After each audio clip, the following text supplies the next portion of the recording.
Good afternoon and welcome to this lecture with Ms. Heather B. Conley, 6th President of the German Marshall Fund of the United States, who will be discussing the long slog, Russia's war against Ukraine and the future of European security. I am Lanier Robbins, Secretary and Programs Chair of the World Affairs Council of Miami, a nonpartisan, nonprofit organization with a mission to engage the people of South Florida on global issues. Today's program is in partnership with the Honors College at Miami-Dade College and the World Affairs Council of San Antonio. We'd like to thank the Honors College of Miami-Dade College and Miss Virginia Fullerot, Wolfson Director at the Honors College of Miami-Dade College. And I'd also like to introduce Mr. Aaron Rosen, President of the World Affairs Council of Miami. Thank you, Lanier. Thank you, Heather. I'll say a quick few words about our speaker today, who really needs no introduction, but I will briefly introduce her anyway, and then I'll hand it over to the speaker to let her present. But Heather Conley is, as Lanier said, the 6th president of the German Marshall Fund. Ms. Conley arrives at the German Marshall Fund after 12 years at CSIS, the Center for Strategic and International Studies, where she most recently served as Senior Vice President for Europe, Eurasia, and the Arctic, and as Director of the Europe, Russia, and Eurasia program. At CSIS, Ms. Conley developed the acclaimed Kremlin Playbook series, a dedicated research effort that examined the doctrine and methodology of Russian malign economic behavior and its methodology across Europe. She is also recognized expert on the Arctic region, focusing on the Russian Arctic, climate transformation, and US policy toward the region. Ms. Conley previously served 4 years as Executive Director of the Office of the Chairman of the Board at the American National Red Cross, where she supported the first comprehensive reform of the governance structure of the American Red Cross Board since 1947. From 2001 to 2005, Ms. Conley was Deputy Assistant Secretary of State in the Bureau of European and Eurasian Affairs, with responsibility for US bilateral relations with the countries of Northern and Central Europe.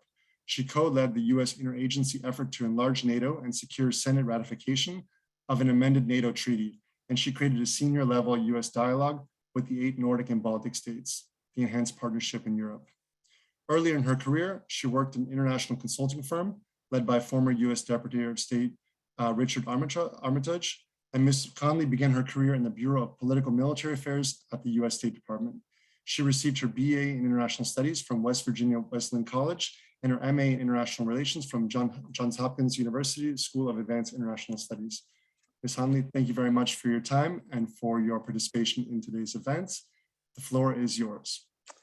Aaron, thank you so much. Lanier, thank you as well for this very kind invitation to speak to you and very timely topic. My gosh, you guys know how to pick your topics as of today, according to the Ukrainian government, have just begun the second phase of Russia's war against Ukraine today. And I think we need to remind ourselves, this conflict is the largest land war in Europe since the Second World War.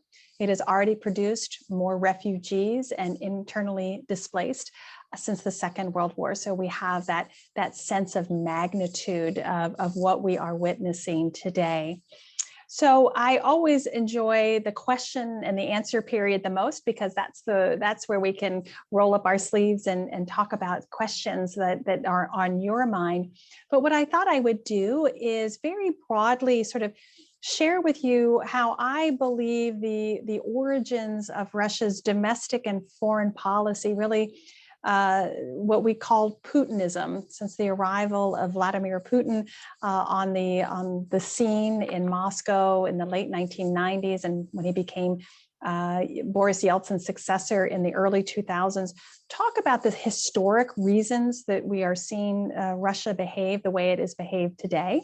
And then let me turn, if I can, briefly to that series of research that I've co-written with several colleagues over the last 7 years, which we've called the Kremlin Playbook series, and talk about some of the methods that the Kremlin has used to help divide and weaken the West. And then, as I said, we will end on sort of where we think this long slog war is going and what we will likely see. So again, why has Russia attacked Ukraine?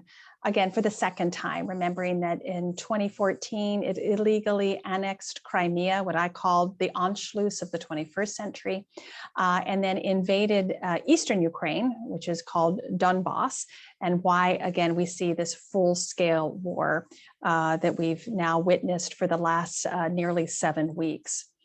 So if you will recall where one Vladimir Putin was when the Berlin Wall collapsed, he was in former Eastern Germany in Dresden. He was a KGB officer, a fairly low-ranking one. He really wasn't that successful as a KGB agent, but what he witnessed was the complete anarchy and collapse of East Germany. And he saw that the Soviet leadership was in complete disarray.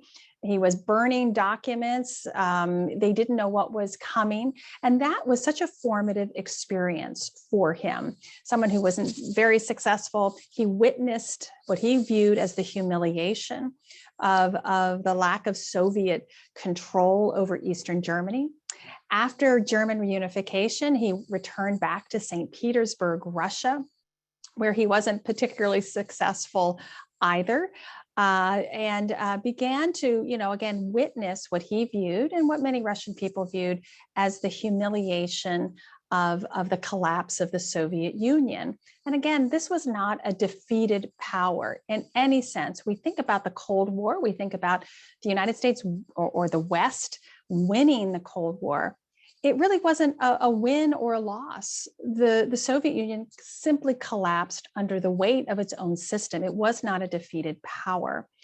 And so how Vladimir Putin crystallized all of this is that he viewed this, and he's told us this repeatedly, that the collapse of the Soviet Union was the greatest geostrategic catastrophe of the 20th century. And so what we didn't fully appreciate until about 2007, 2008, is that Vladimir Putin's focus was to try to recover from that greatest geostrategic catastrophe of the 20th century. What he wanted to do was recreate a Russian identity that collapsed right along with the Soviet Union. So he went about trying to build up Russia as a great power. So great powers obviously have to sustain themselves economically. And we really saw Vladimir Putin come to power and rise to power out of the chaos of the first decade after the Soviet Union collapsed, economic difficulties, the ruble collapse in 1998, that in some ways he benefited from global oil and gas prices going up. That helped give that layer of cushion. But Vladimir Putin also brutally crushed any dissent within Russia, and that was in the Chechnya wars, the second Chechen wars, where in some ways we are seeing the same military tactics that Russian forces used against Chechens in Chechnya, particularly in Grozny. Any resistance, the city of Grozny, the capital of Chechnya, was completely leveled. We see these exact same tactics in Mariupol, in Ukraine. So any resistance is met with total destruction, and then a puppet regime or someone extremely loyal to the Kremlin, Chechnya in this case, a man by the name of Ramzan Kadyrov, who's extremely loyal to Vladimir Putin, takes charge and controls everything. So the reason I'm recounting this story is that Putinism is sort of born from humiliation, his self-understanding of humiliation, this geostrategic catastrophe. And when he came to power, he began to try to recreate Russia as a great power and its identity. So strengthen the economy, modernize your military, the two key pillars of power for a country. But what he was trying to do was help restore Russia's and Russians' minds, Russia as a great power. So how he did that was selectively use parts of Russian history, some of it pulling back from Tsarist times, most of it pulling from the Second World War, or as we say, the Russians say, the Great Patriotic War, which of course the Soviet Union did experience extraordinary loss, fought against Hitler.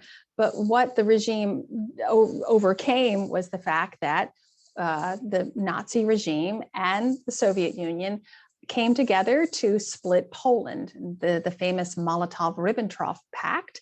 And they colluded together until in 1941, Hitler attacked and invaded the Soviet Union.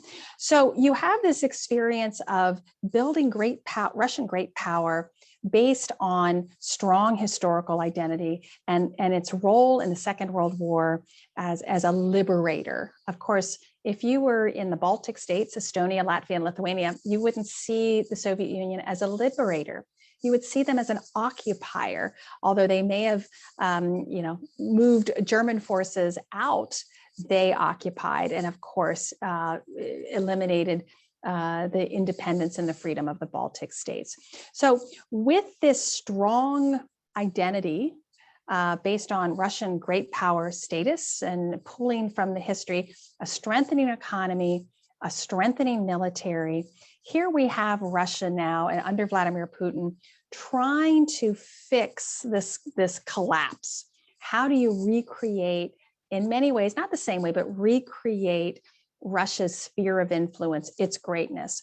Well, Russia cannot be its spirit, its spiritual soul, its greatness without Ukraine, because Russia believes it was, in some ways, the Russian nation was created in Kievan Rus back in medieval days, and very much sees Ukraine as its spiritual home.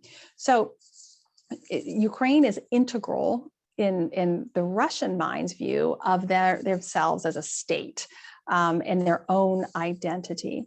So the other complicating part of Russian history, and this is true today as it was for centuries, Russia does not have a sense of belonging. It is neither East nor West. It is a unique civilization. And Russian history has viewed that the West, Europe, has always sought to invade it. So Napoleon or Hitler. And in that invasion comes Western ideas. So there's been a historical sense that the threat comes from the West and that Russia must prevent that from happening. But for Russia to be its own unique civilization, it has to be able to stand on its own and not rely on others. Well, Russia relies on other countries, particularly European countries, to buy its oil and gas. It relies on other countries to provide it with technology and imports of different equipment and machinery. So on the one hand, while it wants to be its own unique civilization, it wants to be isolated in some ways from the East and the West, doesn't want those Western ideas getting closer and closer to it. It cannot sustain itself in self-isolation. So you have all of this history that has been brought to the surface. And so what Putinism is a reconstitution of great Russian identity. And the only way it is a strong identity is if Ukraine is incorporated into it. This great historical identity is also based on the Orthodox faith. Again, remember the Soviet Union, of course, was against religion. Atheism was its passion. But when Vladimir Putin came on board, he's trying to recreate the great Russian identity. He borrowed heavily from Tsarist times. He borrowed heavily from the Russian Orthodox Church to ground Russia's uniqueness in its religion, as well as it's in its history and its identity. So this is, in some ways, we see all of that history and all of that attempt to try to recreate Russia's greatness. Ukraine is an essential part of that. So I hope that gives you that sense of history. And why do the Russians keep talking about the so-called denazification of Ukraine? Ukraine, while they do have far-right elements, like all of our societies have far-right elements, Nazi is a sort of a code word for Russian, and that is evil. So whatever is called a Nazi is evil. That's also to bring back, again, that Second World War history, where Russia had its greatest victory, a great sacrifice. That's why it's trying to recreate those historical norms and understanding. And it gets a little complicated because certainly many don't remember this history. But Russia's really weaponizing that history in many ways, and they punish people and countries that don't agree with their interpretation of history. So let me move a bit and share with you the research that we've been doing about how Russian influence works. So based on all that understanding of Russia and history and what they're trying to create here. So since the collapse of the Soviet Union and the end of the Cold War, US policy, European policy has been designed to help integrate Russia into the international systems, certainly into the European economy, the global economy. So we've been working and studiously trying to engage Russia in the West. Again, what does that work against? Well, if Russia is a unique civilization, we were sort of working against that uniqueness. We wanted it to integrate into the West. And so in the beginning, Russia was very supportive of this. They wanted strong economic partnerships. One of the areas that Aaron noted in my biography, I was part of a team that was one of the first to provide US assistance to Russia right at the fall of the Soviet Union. I was sent to St. Petersburg, Russia. I distributed humanitarian supplies. We were afraid of bread riots and, making sure they had food and medicine. Here's a funny history point. At that time, Vladimir Putin was the deputy mayor of St. Petersburg while we were providing that assistance. And he was in charge of all the foreign contracts, which is a lot of where his corruption began.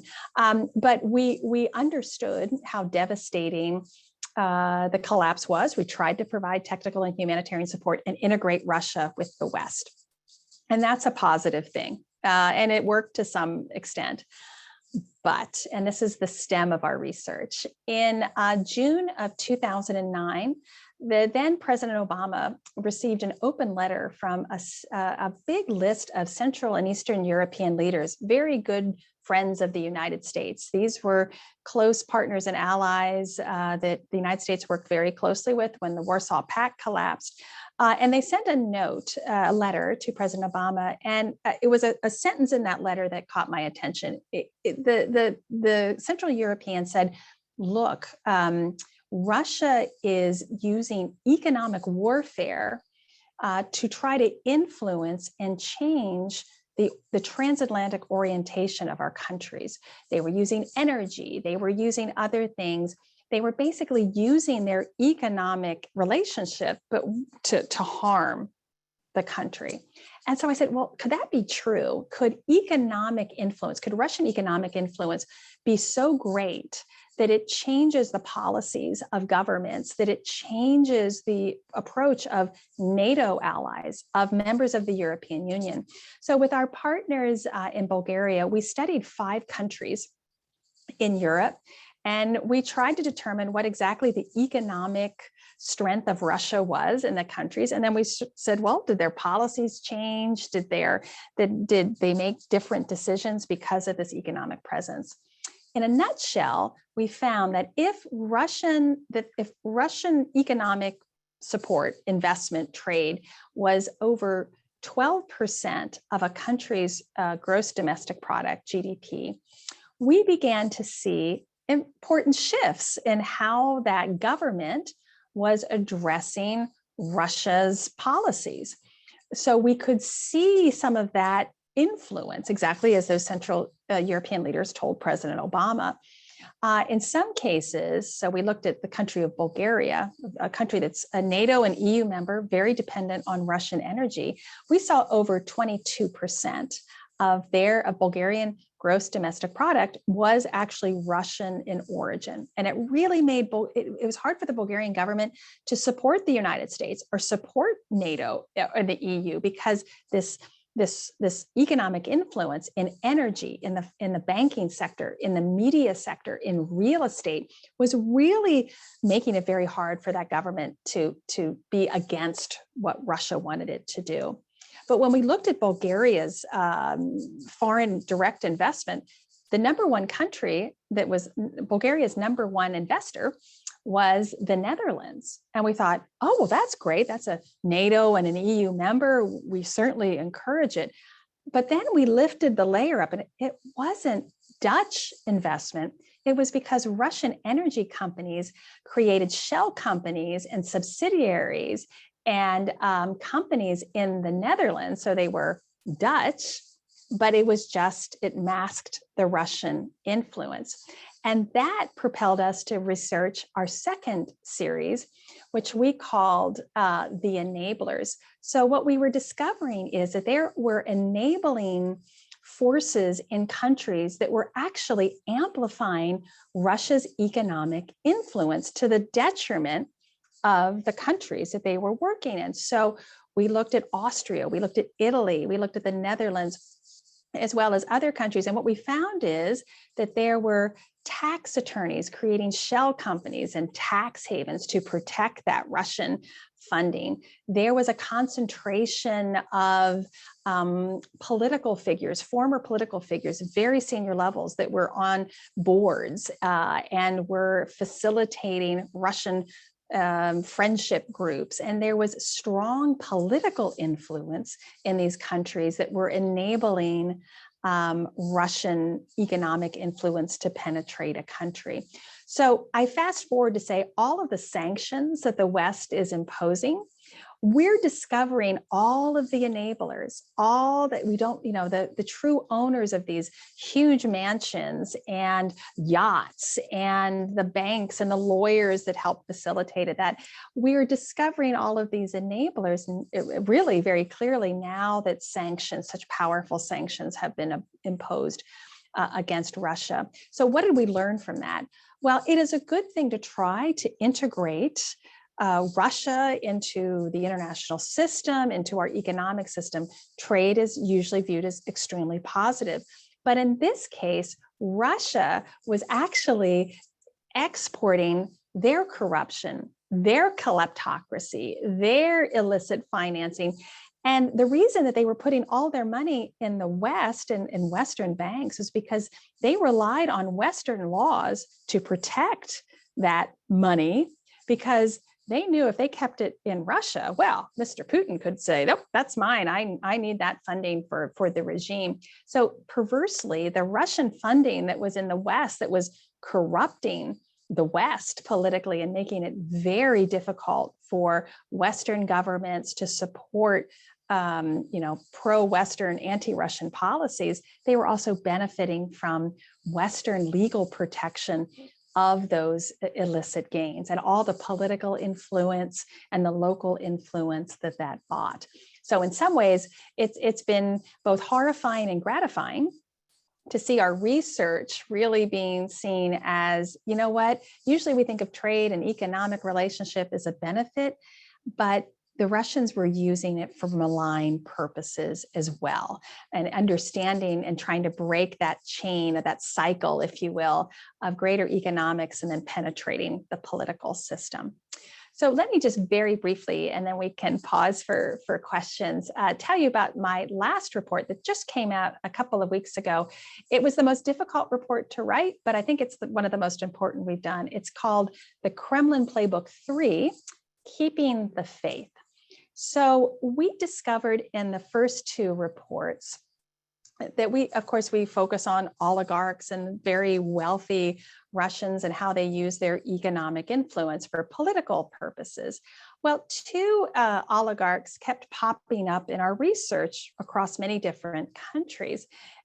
We called them Orthodox oligarchs because, and one in particular, a gentleman by the name of Malatheia, he was very much supporting Russia's Orthodox position and its it's sort of the theory, and I won't go down too far into details of this, but it's called, it's Moscow is the third Rome. So if you hold tight here, and this is again part of creating a new Russian identity and history coming from the past.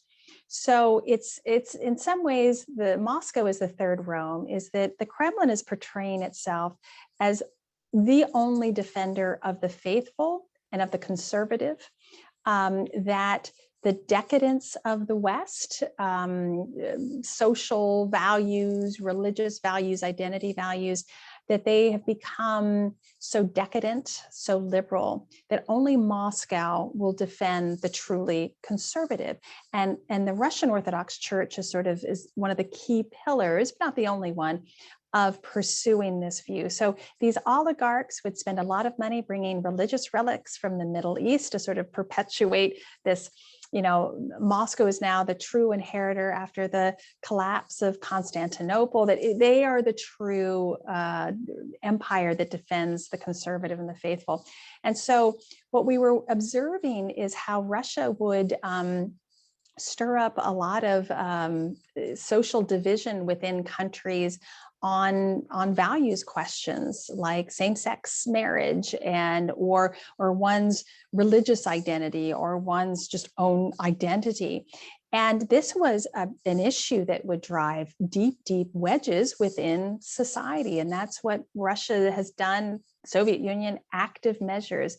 They exploit the weaknesses and the divisions in our society that we present. So we've talked about how this weaponization of our own religious freedom and our values and our faith and our identity, even that has been something that has been exploited. And if you were following the war in Ukraine closely, you're seeing a lot of pronouncements by the Moscow Patriarch Kirill, the Russian Orthodox Church. He's calling the war in Ukraine a holy war.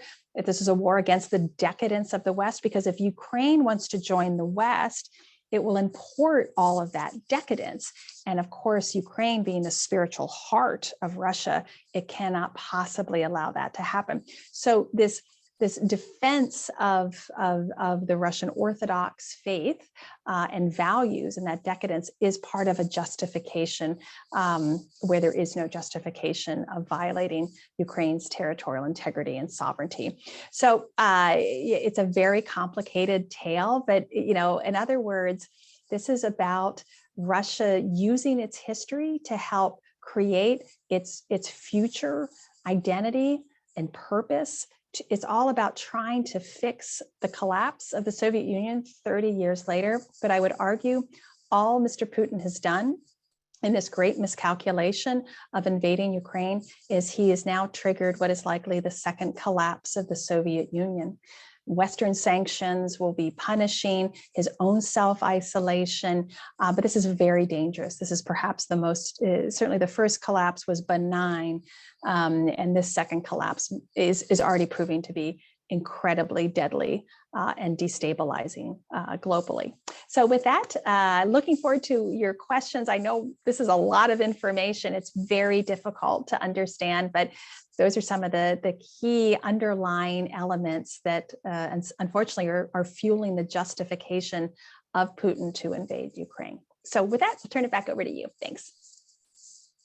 Thank you so much, Ms. Conley, for providing such a complicated background and the research findings as well. Certainly the history as well as the way a country and leader sees itself is important to understanding the crisis in Ukraine. I'm sure there's going to be many questions from the audience, so if everyone could please introduce your questions in the Q&A, we'll address them in the order received.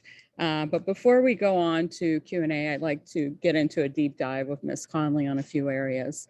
There are those among the public that view Putin's invasion of Ukraine as an impulsive move that lacks strategy. But with the work that you've done over the past 6 years with developing the highly acclaimed Kremlin Playbook series, it's clear that the Kremlin does indeed have a strategy.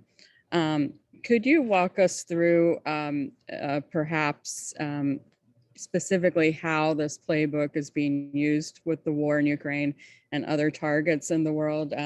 For example, I know that the playbook discusses active measures against the U.S. Economy and capitalism in particular, exploiting the weaknesses of capitalism, any loose ends that it might involve. In these active measures, would there be a preferred economic system that the Kremlin would like us to transition to, or is it just to promote chaos and make us doubt our own economic systems or political systems? Wow, great question, big question. So Putin's strategy, I mean, this is part of Putin's worldview. So the full invasion of Ukraine was definitely part of where he felt. Now, again, this is so difficult, but to try to put yourself a little bit in the Kremlin's view, they view this war in Ukraine, we don't accept these views, but they view it as a defensive action, meaning that this is the only way they can defend themselves from these decadent ideas of democracy and freedom of choice from getting closer and closer to Russia. Because if a Ukrainian can freely choose their government, freely choose their alliances, then why in the world can a Russian freely choose their government and freely choose their direction? Of course, they cannot. Putin will not allow any freedom of choice. So while on the one hand, the Russians will say this is defensive, they see this, again, they're using historic terms. This is, again, the West coming to invade us, so we have to stop it. This is not about NATO. It's not about the European Union. It is about what's coming closer to Russia's borders is freedom, democracy, the ability to an individual that has the dignity to choose their own system. And that's not that cannot be allowed. So Putin has never, ever acknowledged, I would say even Russian leaders, even Soviet leaders, never accepted nor acknowledged Ukraine's sovereignty. They didn't see it as an independent country. They saw it as sort of this weird historical appendage, but it was always part of Russia. And of course, after the annexation of Crimea, this Novorossiya, this new Russia, which would bring together Belarus and Ukraine, sort of the little Russians together, that was in some ways reconceptualizing this new Russia, sort of make up for the collapse of the Soviet Union. So when you don't see your neighbor as a sovereign country, and you see it as, protecting Ukraine from this decadence, it fits into a strategy that you would try to stop the decadence from coming. So you annex it, you occupy it, you try to manipulate the government. And again, Russian influence of political parties and, Russian oligarchs that were in collusion with Ukrainian oligarchs. I mean, if Poland and Ukraine, after the collapse of the Soviet Union and the Warsaw Pact, came out about at the same place, look at where Poland is, GDP, in NATO and the EU. Ukraine didn't have the political leadership to do that. They were very hampered by Russian political and economic influence, and we document that in the Kremlin playbooks, the methodology. We didn't look at Ukraine very specifically. So that's how the Russians exploited the weaknesses within Ukraine. And, the many ethnic Russian speakers, and making sure that those ethnic Russian speakers thought got their news, and they were really looking at the Kremlin, Moscow for instruction rather than Kyiv. So if you keep them divided, and, look, Ukraine has already had two revolutions, the Orange Revolution in 2005, the Revolution of Dignity in 2013. Tragically, this war, though, I call it the war of Ukrainian independence. For the first time, Ukraine really now has a national identity that is extremely anti-Russian, and that's because of Vladimir Putin. And now it's so firmly in the West. But look, Soviet leaders have tried to end Ukrainian nationalism through the Great Famine and Stalin's collectivization. They have always tried to suppress this, because if you had a separate Ukrainian identity, Russia's spiritual sense of self would be gone. So all of these historical themes play in. But Mr. Putin, this is a strategy. This is his worldview. And he not only wants to make sure Ukraine is an integral part of Russia, he wants to change the international system to acknowledge that Russia has unique control over spheres of influence in Europe, just as China wants to have unique spheres of influence within the Indo-Pacific region. That's why China and Russia are supporting one another in this. They want the US out. They want control over smaller neighbors in their region, and they want to dictate how the international system will proceed from here on out. That's why the stakes are so high for Ukraine. Thank you so much, Ms. Conley. Also, if we can explore your thoughts on a couple of critical areas involving Europe right now and some current events manifesting, one being the upcoming second round of the 2022 French presidential election. Any thoughts you can share on that that's relevant to today's conversation? And then NATO expansion for Sweden and France, or sorry, Sweden and Finland. Great questions. I'm going to start with your second one first. Sweden and Finland considering to request membership in NATO. So again, it's sort of, let's go back. Sweden and Finland sort of were neutral. In 1995, both applied for membership in the European Union. Again, remember, post-Cold War, we were, so many things were changing for the positive, but both countries never contemplated NATO. They did not think they needed it. They were confident in their neutrality, and they had joined the European Union in more of an economic rationale.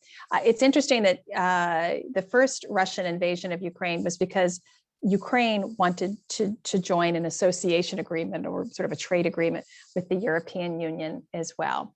But both actors never contemplated it. Sweden and Finland are very different in approach, however. Sweden during the Second World War was neutral with some veneer of German sympathy. Finland, of course, fought the Soviet Union in the Great Winter War of 1939-1940. Now, they beat the Soviet Union, but at the end of the war, they had to accept loss of Finnish territory and basically agree to what we call Finlandization, which meant Moscow had a lot of control over ultimately how Finland politically would lean. So it was a much more of a subservient political role to Moscow. But Finland has, because they fought, they always had a strong sense of territorial defense, which they maintained no matter what. Sweden never had that. So to begin with, Finland never, ever would have contemplated even asking to join NATO had Putin not invaded Ukraine on February the 24th. Everything changed for the Finnish government and people on February 24th. They were reliving their history of 1939 and 40. And what they learned from that history is that, yes, they beat back the great Soviet army at that time, but by being alone, they could not hold out. So this is why Finland wants to join an alliance, because with others, an attack against one is attack against all. Your likelihood for survival is much greater if you are in alliance with people countries supporting you militarily than being alone. And neutrality is about being alone when something happens. So, the only reason that Finland and now sort of pulling Sweden along, Sweden is much more reluctant. Again, they don't have a history of fighting a war. Neutrality is sort of in their political DNA, and they have an election this fall. And this is very complicating. But if you can imagine, if Finland asks for NATO membership and Sweden doesn't, that makes Sweden even more alone, even more vulnerable. And we've seen a series of Russian have built military bases near the Finnish border.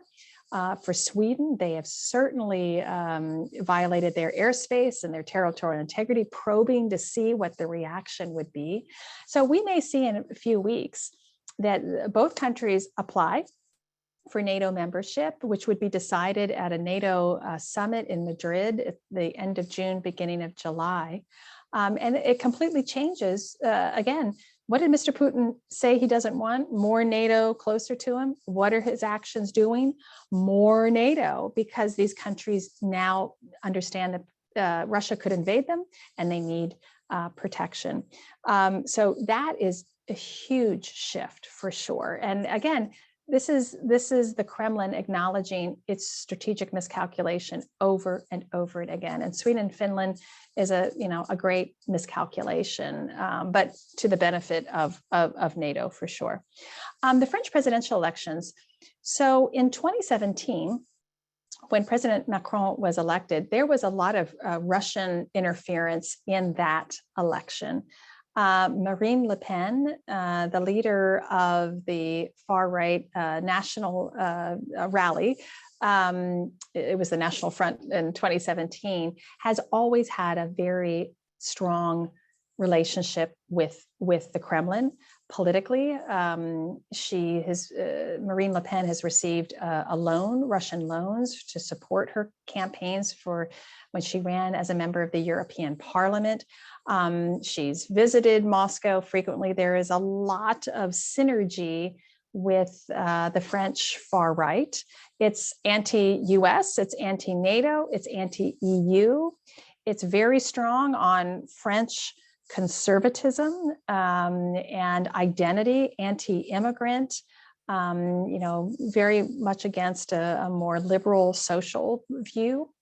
And so Marine Le Pen, if she would win the French presidential election on this Sunday, it would be a huge victory for Vladimir Putin and the payoff of a long-term political investment in Marine Le Pen. In 2017, very similar to our 2016 elections, there was Russia trying to manipulate the outcome of the French presidential election with fake email documents, trying to create a scandal for Macron right before the election. It didn't work. It backfired. A lot more awareness because of what had been experienced in the United States, but also I think a different French system. It did not work.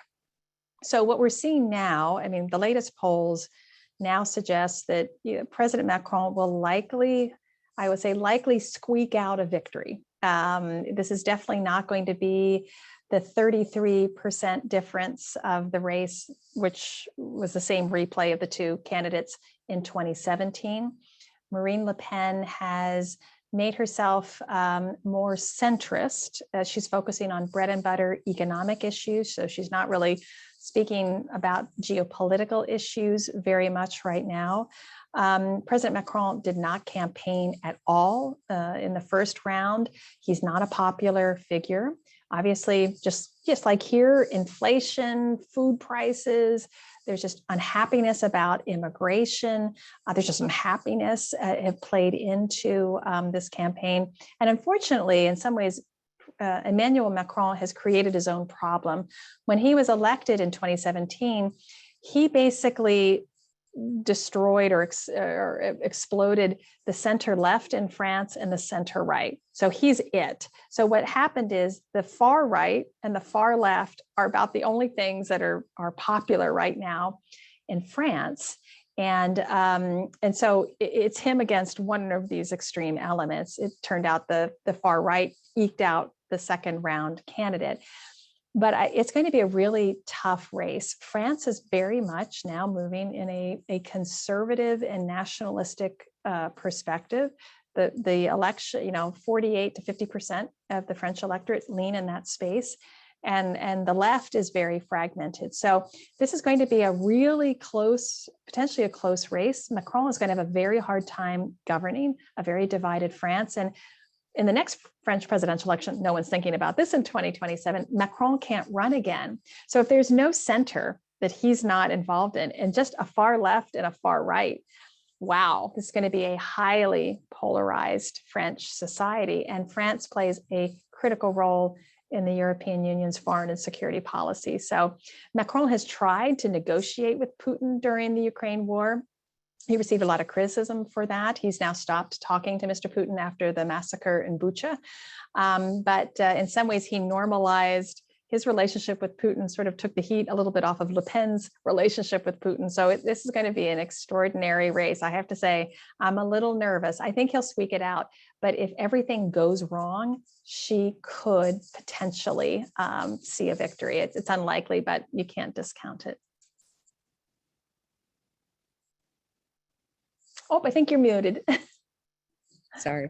Thank you so much. We do have some questions in the chat right now that we'd like to get to. One of them being a participant that points out that Russia has a military personnel size of 3,568,000 in total, while Ukraine has a military personnel size much lower than that in total. Regarding the numbers, could Putin, if he wanted to, send the entire Russian armed forces to overtake Ukraine easily? And so what is Mr. Putin thinking in this regard?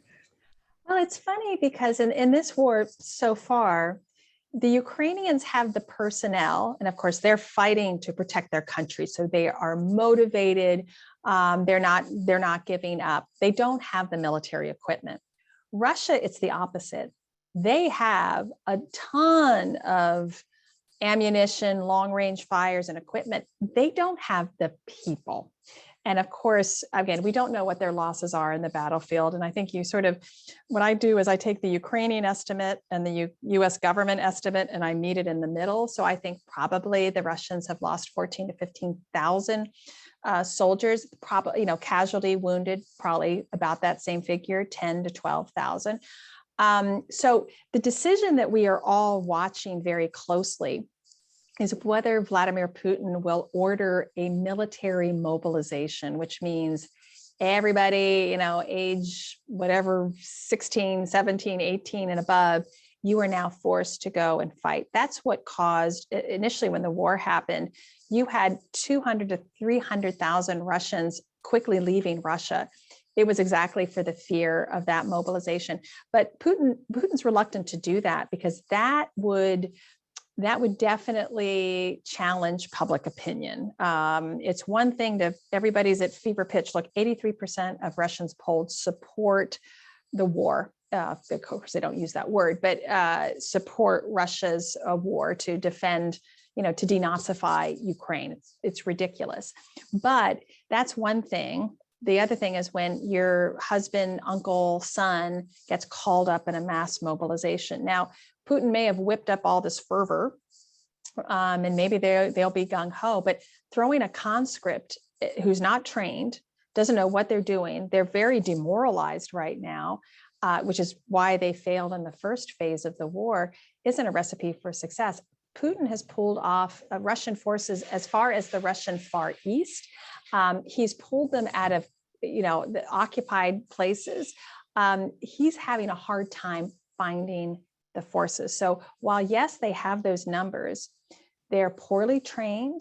These conscripts don't know what they're doing, and they're very demoralized. So it's funny. They do have the manpower. If Putin mobilizes, does a mass mobilization, now you are talking about he's throwing everything at it right now. But that's a high risk strategy because he will lose legitimacy and have problems at home that he may not be able to counter, in addition to the pain of the sanctions, which are going to start hitting here in the next few weeks. Thank you, Ms. Conley. The next question comes from Michael Hammerschlag. It's actually directed to your experience when you were a State Department Development Assistance Coordinator for the former USSR states. So his question looks at the crisis that the newly independent Russia went through back in the 90s and wonders whether a massive Marshall Plan to stabilize Russia could have put it onto a different development trajectory. You're the perfect person to answer this question. Extremely niche question for someone with an extremely specific set of experience to it. So I look forward to that. Well, thank you. It's a wonderful question. One I have really thought through myself a lot. What could we have done differently and should have done differently? We certainly didn't do a Marshall Plan equivalent for Russia. And it was Russia and all of the what we call the newly independent states. Some of them were still in a state of civil war. In the initial part, Georgia was still in conflict. Even Tajikistan was still in conflict. U.S. Congress was very generous. The American people were extraordinarily generous. And I worked on the portfolio that encouraged private sector. We had Girl Scout troops making boxes for, Russians and hospitals. What was amazing to me is that after the Cold War, really our adversary, when things changed, we opened and said, no, we want to create new linkages and support. But it was not the US, European, even Japanese assistance, which was large. It wasn't, it didn't do the trick. I think in part what we underestimated was the mindset. So what many communists did was they turned their nameplate around and then they became a capitalist. I mean, communism was very entrepreneurial for the nomenclatura. They were so corrupt. They skimmed off the top. Well, they just said, capitalism, I'll just skim off the top. And you had the oligarchs, with these crazy fire sales of these extraordinary state assets. They weren't transparent, they weren't accountable. And of course, the economic devastation of communism, it was so difficult for them to recover. So people who, they may not have had much during the Soviet Union, but they had enough. This was the humiliation of professionals having to drive cabs and to make a living. I think what we underestimated was the psychological catastrophe of being a great power and a great empire. And you're being told every day for decades that you are the best. And then overnight, it's over, it's done. You have nothing is of value. You're selling. And I think we underestimated the psychological part, which in part is Putinism. His whole job was to recover from that catastrophe, that humiliation. And there's something to be proud of, which is why Crimea, the annexation, was such a popular thing. People are like, yeah, we're a great power. No one's going to mess around with us. And so I think it wasn't even the economic assistance, and we should have done it a lot better. It was that psychology, that humiliation that I think, again, they weren't a defeated power. They collapsed under their weight. And that's you reconstitute if you're not totally defeated. So what happens now? So Russia's all in and the Ukrainians aren't going to give up. So this is just going to be a race between Ukrainian resistance and Russian annihilation. And so who's going to be left standing at the end of it? That will very much shape the future of Russia. It's certainly catalytic to Ukraine. But as I said, we could have done better, we could have done more, but we couldn't overcome the psychological impact of that. And that's what we're seeing play out right now.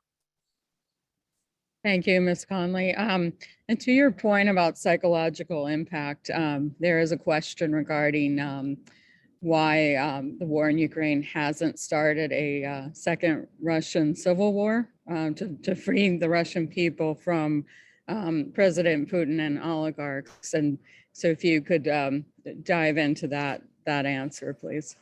Yeah, well, I think we have to acknowledge that Putin has been very effective, really since returning to the Kremlin in 2012. He has shut down Russian society.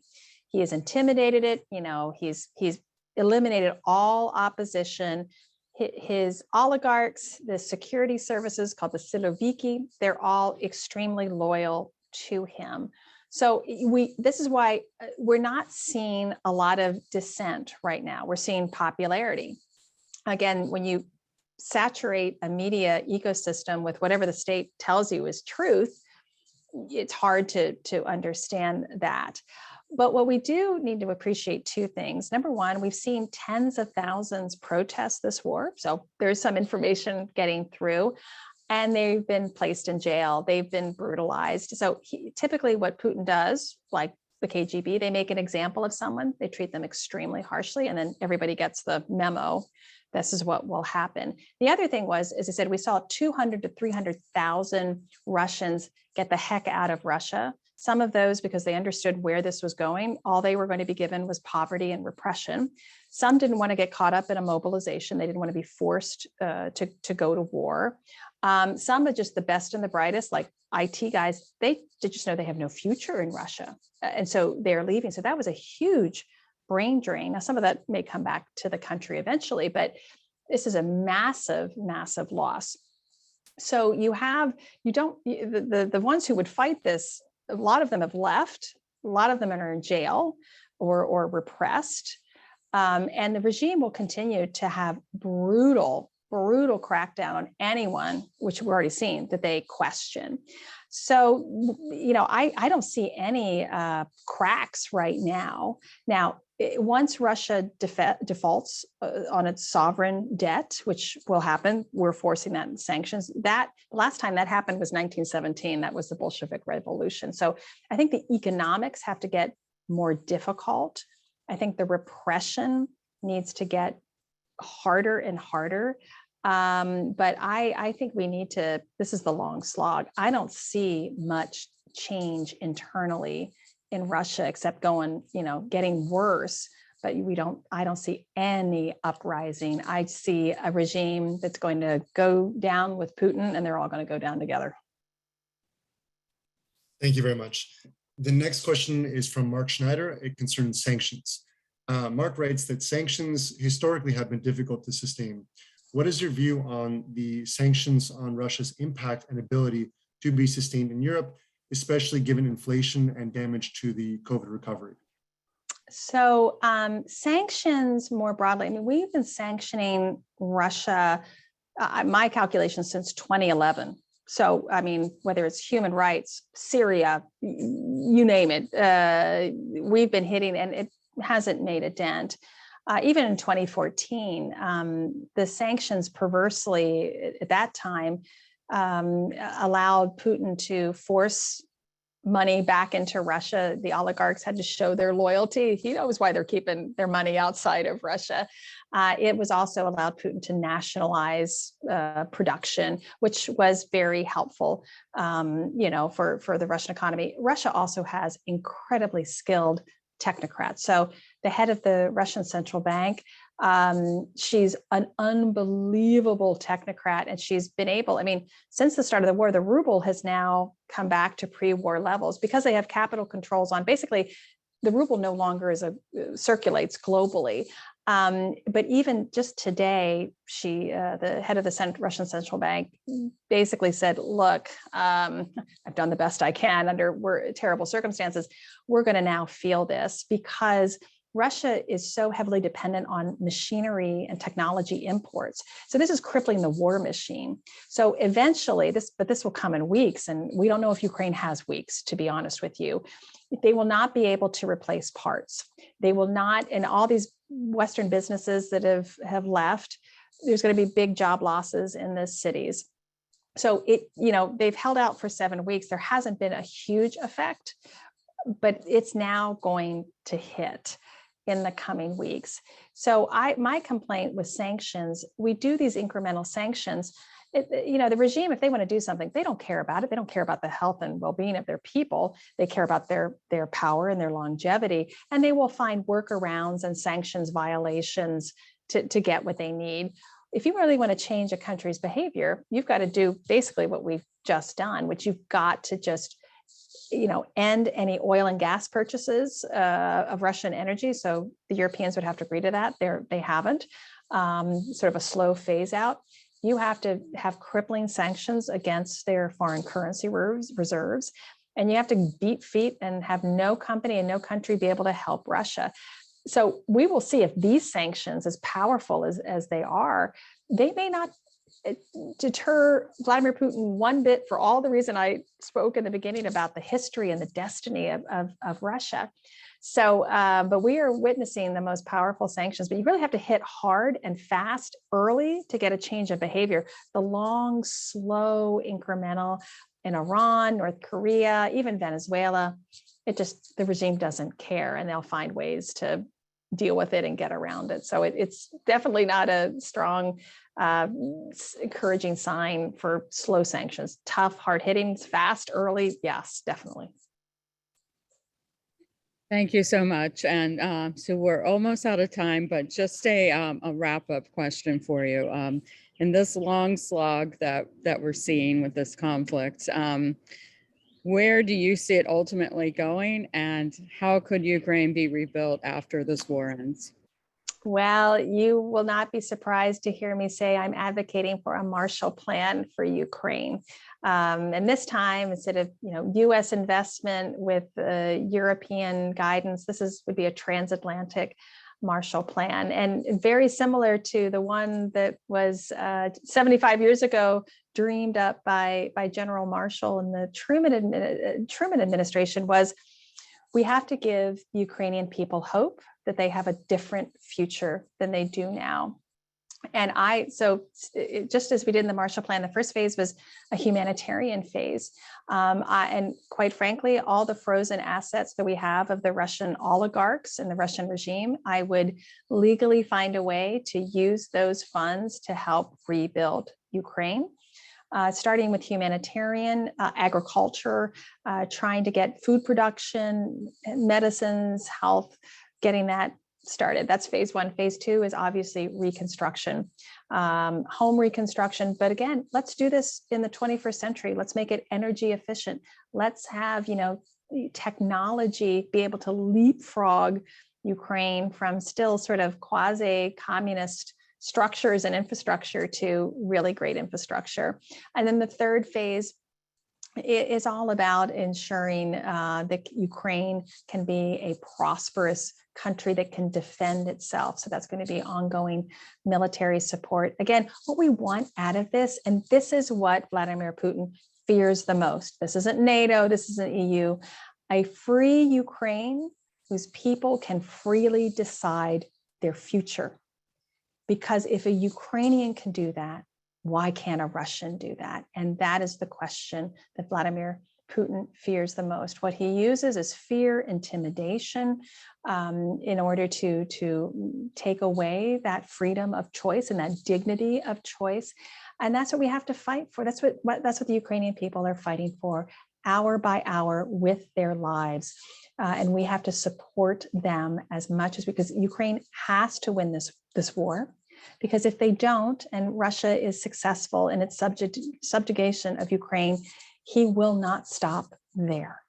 So we really, our defense really is in Ukraine. And that's why we need to make sure that the Ukrainian people have everything they can to be able to push Russia back. And we hope someday we have a different Russia future that respects the sovereignty and territorial integrity of its neighbors. But I don't think we will see that day under Vladimir Putin's leadership. Thank you very much, Ms. Conley, for the passionate and extremely informative remarks. I'll just say a few words and wrap us up here. We're pretty much done for this session, but I just like to give a big thanks to the German Marshall Fund of the United States, your staff, and you personally for your time and your support in this event. I'd also like to thank Lynette Robbins, our board secretary, for her presence today moderating this conversation. And I'd also like to recognize and thank Virginia Fullerud from Miami-Dade College Honors College. The Honors College has been a strong supporter of ours on this distinguished speaker series. For all of you in the audience, thank you very much for asking your questions. If we didn't get to you, I apologize. There were a lot of questions for Ms. Conley and for her remarks today. If you support these kind of activities and you'd like to see more, check us out at our website, worldaffairs.miami. We are a nonprofit, nonpartisan, independent organization based here in Miami, Florida. Our mission is to engage the people of South Florida on global issues. And we want to do so through amazing initiatives like this today with the German Marshall Fund. I'd also like to finally, in conclusion, thank our partners at the World Affairs Council of San Antonio for their support in this event.